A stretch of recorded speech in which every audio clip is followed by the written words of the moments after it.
আমেদাবাদের ভয়াবহ দুর্ঘটনায় অসংখ্য মানুষের প্রাণ গেল। দিনের পর দিন এ ধরনের ঘটনাগুলো কেন ঘটছে? আসল কারণ হচ্ছে আমাদের দেশটা ক্রমশ পুঁজিবাদী শক্তির নিয়ন্ত্রণে চলে যাচ্ছে। আর এদের মূল লক্ষ্য হচ্ছে অর্থ উপার্জন করা, মুনাফা অর্জন করা। আর সেই কারণেই নিরাপত্তা ব্যবস্থাকে সম্পূর্ণ বুড়ো আঙুল দেখিয়ে যাত্রীদের প্রাণ নিয়ে এরা ছিনিমিনি খেলছে।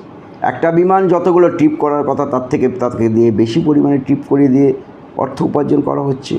কম সংখ্যক কর্মী দিয়ে চেকিং করানো হচ্ছে, গাড়ির প্রপার চেকিং হচ্ছে না, মেনটেনেন্স হচ্ছে না, আর ফলে ত্রুটিপূর্ণ গাড়ি নিয়ে চলাচল হচ্ছে এবং হঠাৎ করে কোনো না কোনো দিন দুর্ঘটনার কবলে নয় ট্রেন পড়ে যায়, নয় বিমান পড়ে যায়।